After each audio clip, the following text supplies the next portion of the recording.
Hello friends, UGC net knowledge point में आप सभी का स्वागत है। आज हम कर रहे हैं UGC net paper 2 public administration के चैप्टर वाइज जो है एम लक्ष्मीकांत की बुक में से चैप्टर 3 प्रशासन के सिद्धांत, जिसमें हम पढ़ेंगे आज अल्टन मेयो यानी हाथोन प्रयोग के बारे में पढ़ेंगे।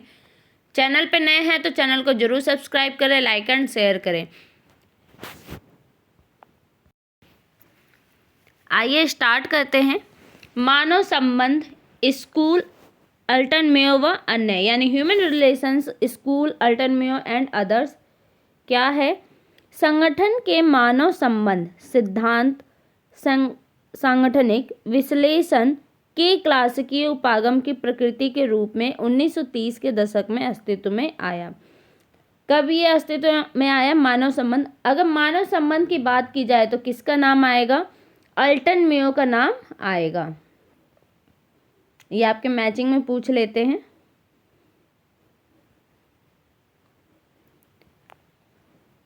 टेलर, फ्योल, गुलिक, अर्विक व वेबर जैसे क्लासिकीय चिंतकों ने संगठन के औपचारिक ढांचे पर बल दिया और संगठन के मानव तत्व की उपेक्षा की। दूसरे शब्दों में कहें, उन्होंने संगठन की एक यांत्रिक दृष्टि अपनाई और संगठन के व्यक्तियों के व्यवहार के सामाजिक और मनोवैज्ञानिक पहलुओं की उपेक्षा की, यानी उसे नकारा, उसकी अवहेलना की। यह क्लासिकीय उपागम की गंभीर असफलता थी जिसने मानव संबंध उपागम को जन्म दिया। मानव संबंध सिद्धांत को मानवतावादी सिद्धांत, सामाजिक आर्थिक सिद्धांत और नव क्लासिकीय सिद्धांत के रूप में भी जाना जाता है। अमेरिकी समाजशास्त्री अल्टन मेयो कहाँ के थे? तो अमेरिका के थे। वो क्या थे? समाजशास्त्री। अमेरिकी समाजशास्त्री अल्टन मेयो को मानव संबंध सिद्धांत का पिता माना जाता है। जैसा कि मैंने अभी कहा था कि अगर मानव संबंध की बात आएगी तो वहाँ पे किसका नाम आएगा? अल्टन मेयो का आएगा। उन्होंने शारीरिक, आर्थिक, सामाजिक व मनोवैज्ञानिक पहलुओं को ध्यान में लेते हुए मजदूरों के व्यवहार और उत्पादक क्षमता के अध्ययन पर अपना ध्यान केंद्रित किया। उन्होंने इस उपागम को रोग जांच पद्धति कहा है। इस उपागम को क्या कहा है उन्होंने? रोग जांच पद्धति। उन्होंने 1923 में फिलाडेल्फिया की एक कपड़ा मिल में पहला शोध कार्यक्रम शुरू किया।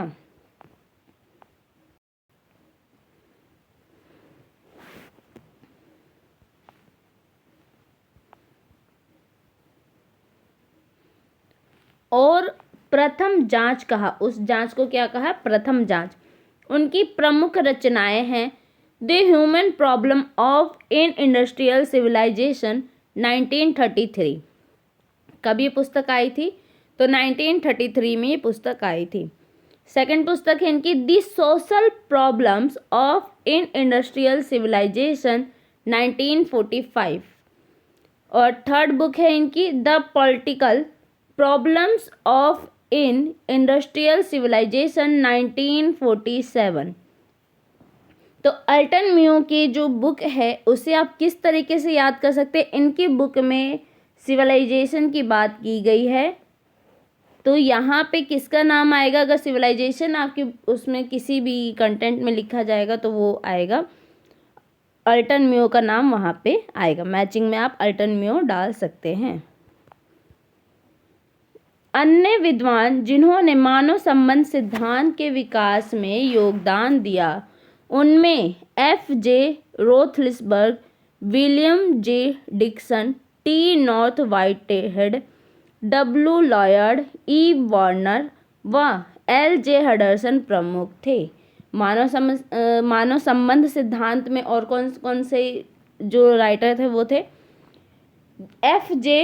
रोथलिसबर्ग, William J Dickson, T North Whitehead, W Lloyd, E Warner और L.J. हडर्सन भी शामिल थे। हाथोन प्रयोग कब किया गया था? तो 1924 से 1932 में इसका अध्ययन किया गया था। तो क्या है हाथोन प्रयोग का अध्ययन? हाथोन अध्ययन, जो हाथोन अध्ययन है, मानव संबंध सिद्धांत के उदय का आधार बने। इन अध्ययनों ने क्लासिकीय उपागम अर्थात आर्थिक, मनुष्य और औपचारिक संगठन के ढांचे की भूमिका की सोच की बुनियादी हिला दी। क्या क्या इन्होंने जो औपचारिक संगठन की ढांचा था उसकी सोच जो भी थी उसकी बुनियाद जो थी उसको हिला दिया। ये अध्ययन अल्टन मेयो के नेतृत्व में हार्वर्ड बिजनेस स्कूल द्वारा हाथोर्न, शिकागो के पास स्थित वेस्टर्न इलेक्ट्रिकल कंपनी में संचालित किया गया। ये जो कंपनी है इसका नाम भी कभी कभी पूछ लिया जाता है पेपर में, तो ये ध्यान में रखिए। इन्हें निम्न 4 कारणों में चलाया गया। कौन कौन से 4 कारण हैं? सबसे पहला था प्रकाश प्रयोग। ये भी आपकी जो मैचअप होते हैं या सीक्वेंस वाइज होते हैं उसमें आपसे पूछ लिए जाते हैं कि प्रकाश प्रयोग कब किया गया, इसका सन मैचिंग में आ गया, चाहे ये आपको सीक्वेंस में बताने पड़ते कि सबसे पहले कौन सा प्रयोग हुआ फिर उसके बाद कौन सा प्रयोग हुआ, तो ऐसे पूछ लिए जाते हैं। तो सबसे पहला कौन सा प्रयोग था? तो प्रकाश प्रयोग था जो 1924 से 1927 तक किया गया था। प्रकाश के विभिन्न स्तरों का मजदूरों की उत्पादकता पर प्रभाव निर्धारित करने के लिए जो प्रकाश प्रयोग किया गया था वो किसका था कि प्रकाश के विभिन्न स्तरों में जो मजदूर हैं उनकी उत्पादकता प्रभाव निर्धारित करने के लिए कि अगर प्रकाश कम या ज़्यादा है तो मजदूर आपको कितना उत्पादन करके दे रहा है ये निर्धारित करने के लिए ये प्रयोग किया गया था। सेकंड है रिले असेंबली टेस्ट रूम प्रयोग जो 1927 में किया गया था। क्या था इसमें? काम करने की स्थितियों में विभिन्न बदलावों का मजदूरों के उत्पादन और उत्साह पर प्रभाव देने के लिए कि जो विभिन्न स्थितियां आ रही है अगर उसमें बदलाव कर दे तो मजदूर क्या उत्पादन करेगा, उसमें क्या उत्साह आएगा, ये प्रभाव उसमें देखने को मिला। थर्ड है व्यापक साक्षात्कार कार्यक्रम जो कि 1928 से 1931 तक चलाया गया था। इसमें क्या था कि कर्मचारियों से बात करके उनकी भावनाओं को जानना यानी अर्थात मानवीय रुख और भावनाएं जानना। व्यापक साक्षात्कार में क्या किया गया था, जो कर्मचारी थे उनकी क्या भावनाएं हैं, वो क्या सोचते हैं, क्या समझते हैं, उनके बारे में जाना गया। फोर्थ है बैंक वायरिंग प्रयोग। फोर्थ क्या है? बैंक वायरिंग प्रयोग जो कि 1931 से 1932 तक में किया गया था। इसमें क्या था कि यह जानने के लिए कि प्रत्येक सदस्य के उत्पादन को नियंत्रित करने वाले मानक मजदूरों के सामाजिक समूहों यानी औपचारिक संगठन द्वारा किस प्रकार से स्थापित होते हैं। इसमें क्या जानने का प्रयास किया गया था कि जो प्रत्येक सदस्य के उत्पादन के नियंत्रित करने वाले मानक मजदूरों के सामूहिक द्वारा किस प्रकार स्थापित होता है कि जो सारे मजदूर हैं किस प्रकार अपने नियंत्रण को स्थापित कर पाते हैं। अनौपचारिक तौर पे वो चीज़ जानने के लिए बैंक वायरिंग का प्रयोग किया गया था।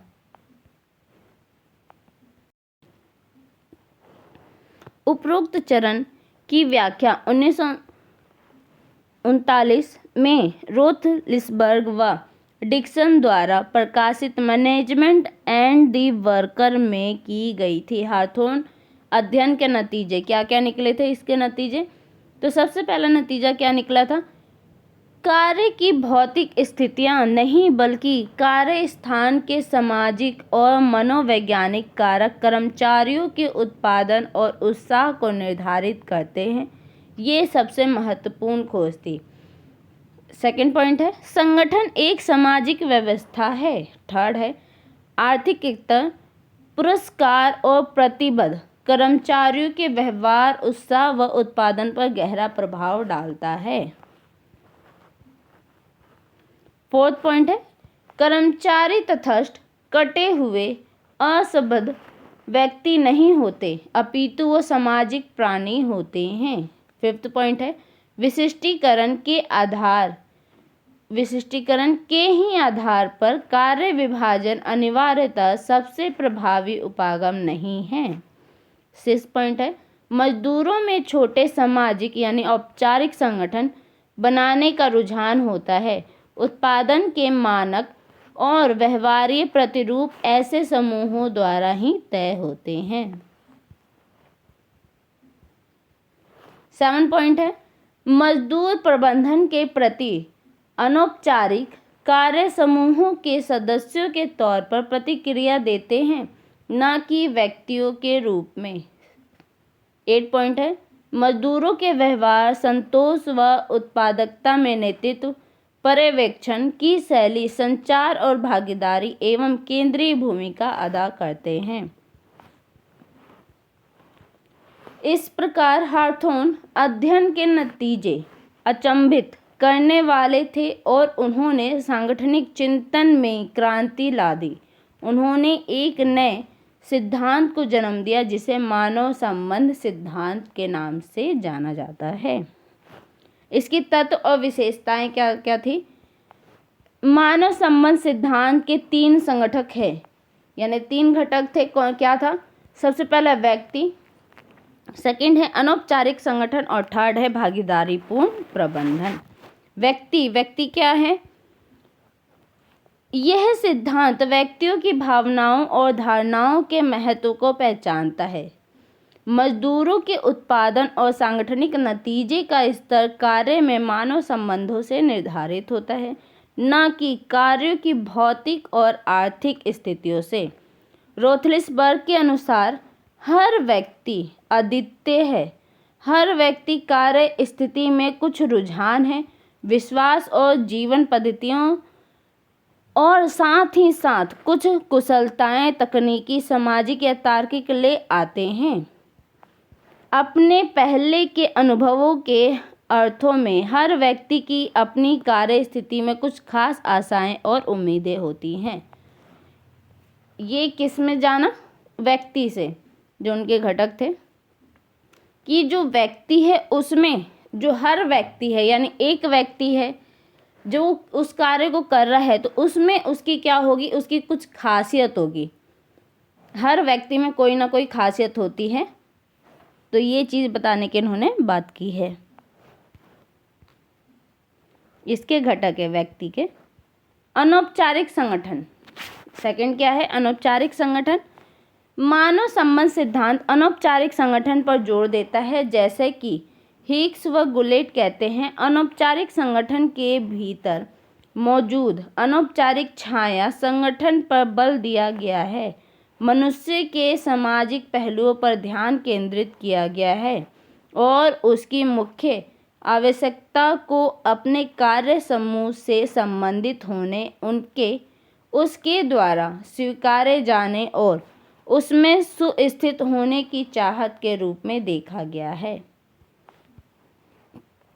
एल.डी. वाइट कहते हैं, एल.डी. वाइट ने अनौपचारिक संगठन को कार्य संबंधों के उस समुच्चय के रूप में परिभाषित किया है जो लंबे समय से साथ काम कर रहे व्यक्तियों के बीच घुलने मिलने से पैदा होता है। जो अनौपचारिक संबंध क्या है? जैसे ही एक कंपनी हो गई, उसमें क्या होते हैं, जो कुछ व्यक्ति ऐसे होते हैं जो लंबे समय से कार्य कर रहे होते हैं, तो क्या होती है, आपस में उन लोगों की जान पहचान हो जाती है, एक दूसरे के काम के साथ वो घुल मिल जाते हैं, यानी एक दूसरे का क्या होता है, सहयोग भावना होती है। अगर वो नहीं आता है, मान लो एक बंदा नहीं आ रहा है, तो दूसरा बंदा क्या कहेगा, चलो मैं आज आपका काम कर लेता हूँ। तो ये हो गया उनका घुला मिला। जो ज़्यादा लंबे समय के साथ काम कर रहे हैं वो एक दूसरे से घुल मिल जाते हैं। अनौपचारिक और औपचारिक संगठनों में भेद के बिंदु, क्या भेद है? पहला है, अनौपचारिक संगठन प्रथागत होता है, जबकि औपचारिक संगठन को लागू करना पड़ता है। जो अनौपचारिक संगठन होता है वो प्रथागत होता है, जो आपका औपचारिक संगठन होता है उसे लागू करना पड़ता है। सेकंड है, अनौपचारिक संगठन लिखित नहीं होता और स्वच्छ चित्रों के अधीन नहीं होता, जबकि औपचारिक संगठन जो है वो क्या है, संगठन लिखित, नियमावलीबद्ध और सांगठनिक आरेखों में चित्रित होता है। थर्ड पॉइंट है अनौपचारिक संगठन भावनात्मक और व्यक्तिगत होता है जबकि औपचारिक संगठन तार्किक और अवैयक्तिक होता है। फोर्थ पॉइंट है अनौपचारिक संगठन स्वतः स्फूर्ति और सामाजिक होता है जबकि औपचारिक संगठन नियोजित और कानूनी होता है। अनौपचारिक संगठन सांगठनिक कुशलता को निर्धारित करने में महत्वपूर्ण भूमिका निभाते हैं, जैसा कि बैंक वायरिंग प्रयोग जो 1931 से 32 में अपनाया गया था, जो किया गया था, में पाया कि यह उत्पादन के मानक और व्यवहार्य प्रतिरूप को निर्धारित करता है। इसके मानक है, क्या मानक है? तो सबसे पहला मानक है बहुत ज़्यादा काम नहीं करना चाहिए। अगर कोई करता है तो वह रेट बस्टर है, यानी जो ज़्यादा काम करता है तो उसे क्या कहा जाता है? रेट बस्टर कहा जाता है। सेकंड पॉइंट है बहुत कम काम नहीं करना चाहिए। अगर कोई करता है तो उसे स्वार्थी धोखेबाज कहा जाता है, यानी जो कम काम कर रहा है, जो ज़्यादा काम कर रहा है उसे रेट बस्टर कहा गया है, और जो कम काम कर रहा है उसे क्या कहा गया है? स्वार्थी या धोखेबाज कहा गया है। थर्ड पॉइंट है पर्यवेक्षक को ऐसा कुछ नहीं बताना चाहिए जो किसी साथी को हानि पहुंचाया जाए। अगर कोई ऐसा करता है तो वह कबूतर का बच्चा है, यानी जो निरीक्षक करने आ रहा है, कोई साथी है, दूसरे साथी के बारे में बता दे कि भाई ये ऐसा कर रहा है, तो उसको ऐसा नहीं करना चाहिए कि उसकी जो नौकरी है चाहे उसके किसी भी चीज़ के लिए हानि हो। ऐसा अगर कोई करता है तो उसे क्या कहा गया है? कबूतर का बच्चा। फोर्थ पॉइंट है सामाजिक दूरी कायम नहीं रखनी चाहिए क्योंकि अति पद क्षमता से काम नहीं करना चाहिए, जैसा कि किसी निरीक्षक को ऐसे व्यवहार नहीं करना चाहिए। इस प्रकार मानव संबंध सिद्धांत ने मजदूरों की प्रेरणा, संतोष और उत्पादकता पर कार्य समूहों के प्रभाव पर बल दिया। मेयो ने कहा कि उसके कार्य समूह में मनुष्य की सामाजिक स्थितियां पहले है और काम तो संयोग से है। इस प्रकार उन्होंने डेविड रिकॉर्डर की रैबल परिकल्पना को खारिज कर दिया, जो मानती है कि मनुष्य जाति आत्महित से संचालित व्यक्तियों का झुंड है। रोथलिसबर्ग ने टिप्पणी की अक्सर हम मानवीय समस्याओं को गैर मानवीय साधनों और गैर मानवीय सूचना के अर्थों में हल करने का प्रयास करते हैं। ये मेरा सीधा सा शोध निष्कर्ष है कि मानवीय समस्या के मानवीय हल के लिए मानवीय सूचनाओं और मानवीय साधनों की ज़रूरत होती है। मजदूर अलग थलग या असंबद्ध व्यक्ति नहीं है, अपितु सामाजिक प्राणी और उनसे उसी तरह व्यवहार होना चाहिए। भागीदारी पूर्ण प्रबंधन। मानव संबंध सिद्धांत भागीदारी प्रबंधन की शैली का समर्थन करता है, अर्थात अपनी कार्य स्थितियों के संबंध में निर्णय निर्माण में मजदूरों की भागीदारी होनी चाहिए। दूसरे शब्दों में कहे तो प्रबंधक को कार्यक्रम अर्थात कार्य शेड्यूल में बदलाव से पहले कार्य समूहों और उनके औपचारिक नेताओं से सलाह लेनी चाहिए। प्रबंधन की इस शैली के लिए निम्न लाभ है। क्या क्या लाभ है? क्या लाभ है? तो यह सबसे पहला है, यह मजदूरों को पर्यवेक्षकों के विचार विमर्श करने और उन्हें प्रभावित करने वाले निर्णयों को प्रभावित करने की इजाज़त देती है। सेकंड है, ये समूह एक भागीदारी को एहसास पैदा करती है। थर्ड है, इसका नतीजा अधिक उत्पादकता के रूप में सामने आता है। फोर्थ है, यह कार्य परिवेश को ज़्यादा सुखद बना देता है। फिफ्थ है, ये प्रबंधन से मजदूरों के अलगाव को रोकता है। सिक्स्थ है, यह सांगठनिक लक्ष्यों के मजदूरों द्वारा स्वीकार किए जाने में सहायक होता है। मानव संबंधवादियों द्वारा भागीदारी प्रबंधन को समर्थन F.W. टेलर के वैज्ञानिक प्रबंध से ठीक विपरीत है। क्लासिकीय बनाम मानव संबंध। मानव संबंध सिद्धांत ने क्लासिकीय सिद्धांत को पूरी तरह खारिज नहीं किया है, इसने क्लासिकीय उपागम की खाली जगहों को भरा है, कुछ क्लासिकीय अवधारणाओं को सुधारा है और विस्तारित किया है, यानी उसे बढ़ा दिया है। लेकिन इसे क्लासिकीय सिद्धांत द्वारा समर्पित दो अवधारणाओं को खारिज कर दिया, आर्थिक मनुष्य और औपचारिक संस्थाकरण की अवधारणाएं। मानव संबंधवादियों ने क्लासिकीय चिंतकों, यानी जो परंपरावादी चिंतक हैं, के समान संगठन के वैध मूल्य के रूप में कुशलता और उत्पादकता तथा उत्पादन में प्रबंधन की भूमिका को स्वीकारा है। जैसा कि मोहित भट्टाचार्य ठीक ही कहते हैं, वे संगठन के प्रति अपने बुनियादी उपागम में परंपरावादियों से अलग थे। जो संगठन है, संगठन के बुनियादी जो उपागम है उससे क्या थे, परंपरावादियों से अलग थे, जिसे वह औपचारिक संगठन के अलग व्यक्तियों, अनौपचारिक समूहों और अंतर समूहों संबंधों को समेटने वाली एक सामाजिक व्यवस्था मानते हैं। जैसा कि अभी हम दोनों के बीच में डिफरेंस पढ़ेंगे। आलोचनात्मक मूल्यांकन।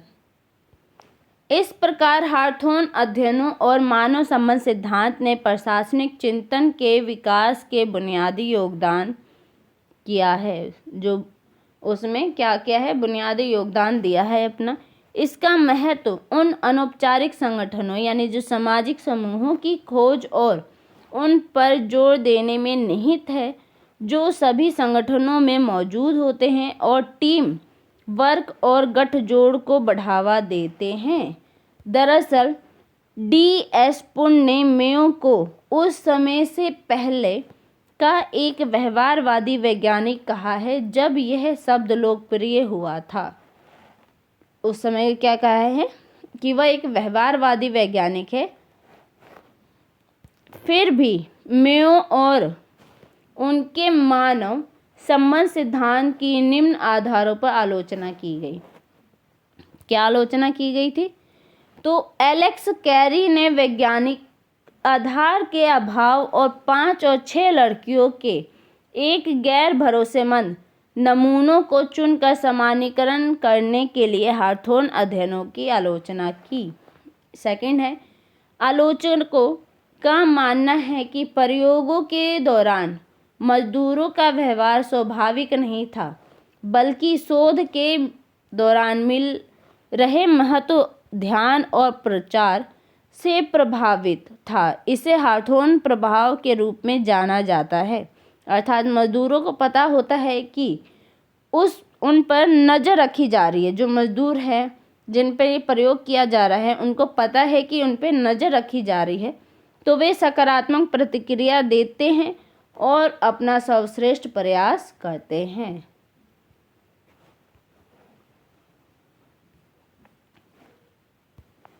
लॉरेन बेरेटिस ने मानव संबंधवादियों के प्रबंधन समर्थक और यूनियन विरोधी होने के लिए आलोचना की। यूनाइटेड ऑटो मजदूरों ने तो उनको गाय समाजशास्त्री कहा है।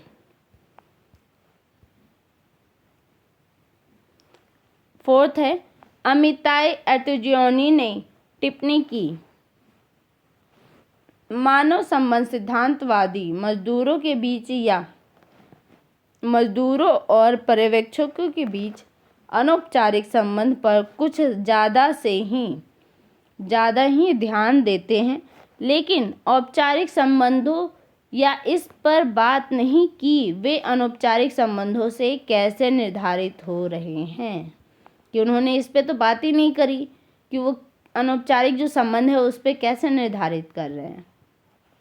फिफ्थ पॉइंट है, पीटर एफ ड्रकर कहते हैं कि मानव संबंधवादी कार्य की प्रकृति की उपेक्षा करते हैं और अंततः व्यक्तिगत संबंधों पर ज़्यादा ध्यान देते हैं। उन्होंने आर्थिक आयामों से अनभिज्ञ होने के लिए उनकी आलोचना की। किसकी आलोचना की? तो अल्टन मेयो की आलोचना की। 6 पॉइंट है, ब्रिक्स व फिशर ने कहा कि मेयो ने अपने वैज्ञानिक कार्य की नैतिक पूर्व धारणा को सुस्पष्ट परिभाषित करने में असफल रहे। 7 पॉइंट है, डैनियल सील कहते हैं कि हार्वर्ड समूहों की प्रणाली दोषपूर्ण थी। 8 पॉइंट है, आलोचक कहते हैं कि मेयो के दर्शन में तनाव तथा विरोध का कोई स्थान नहीं था। 9 पॉइंट है, मार्क्सवादी कहते हैं कि मेयोवाद मजदूरों के शोषण की नई तकनीक है क्योंकि यह आर्थिक कारकों की उपेक्षा करता है। 10 पॉइंट है, आलोचक कहते हैं कि मेयो ने संगठन के सदस्यों पर अधिक जोर दिया और इसके काम और प्रयोजन की उपेक्षा की। 11 पॉइंट है, सिद्धांत की आलोचना इस आधार पर की गई कि इसने मजदूरों के रुख और व्यवहार के परिवेशीय कारकों को नज़रअंदाज किया।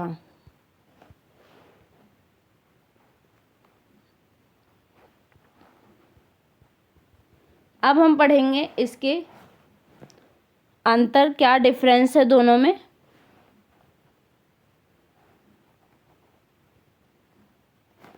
तो क्लासिकीय सिद्धांत और मानव संबंध सिद्धांत। क्लासिकीय सिद्धांत क्या था? औपचारिक सांगठनिक ढांचे पर जोर देता है, जबकि जो मानव संबंध सिद्धांत है वो अनौपचारिक संगठन पर जोर देता है। क्लासिकीय सिद्धांत संगठन के तार्किक व अवैयक्तिक व्यवस्था के रूप में देखता है, जबकि जो मानव संबंध सिद्धांत है वो संगठन को एक भावनात्मक और सामाजिक व्यवस्था के रूप में देखता है। 3rd पॉइंट है, क्लासिकीय सिद्धांत मजदूरों की आर्थिक मनुष्य दृष्टि की वकालत करता है, जबकि मानव संबंध सिद्धांत मजदूरों की सामाजिक मनुष्य दृष्टि पर उसका समर्थन करता है।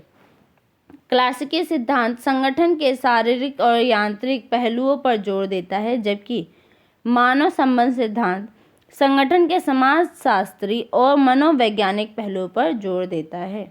क्लासिकीय सिद्धांत ये मानता है कि सांगठनिक व्यवहार प्रबंधन द्वारा बनाए गए नियमों विनियमों का उत्पाद है, जबकि मानव संबंध सिद्धांत ये मानता है कि सांगठनिक व्यवहार कर्मचारियों के रुखों, भावनाओं और एहसासों का उत्पाद है। क्लासिकीय सिद्धांत मानता है कि लोग सजातीय हैं, और जो मानव संबंध सिद्धांत है वो क्या मानता है कि लोग बहुजातीय है। क्लासिकीय सिद्धांत ये पर्यवेक्षण को निरंकुश शैली पर जोर देता है, जबकि मानव संबंध सिद्धांत पर्यवेक्षण की जनतांत्रिक शैली पर जोर देता है।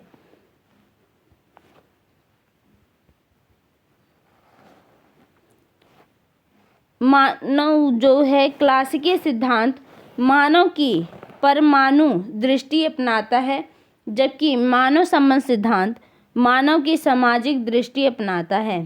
क्लासिकीय सिद्धांत कहता है कि सांगठनिक कुशलता सिद्धांतों के अनुसार बने ढांचों पर निर्भर करती है, जबकि मानव संबंध सिद्धांत कहता है कि सांगठनिक कुशलता मानव संबंधों और कर्मचारी संतोष और उत्साह पर निर्भर करता है। क्लासिकीय सिद्धांत कार्य के भौतिक परिवेश पर ध्यान केंद्रित करता है, जबकि मानव सिद्धांत कार्य के सामाजिक परिवेश पर ध्यान केंद्रित करता है। आज के लिए इतना ही। वीडियो अच्छी लगे तो लाइक कीजिए, शेयर कीजिए, सब्सक्राइब कीजिए। धन्यवाद।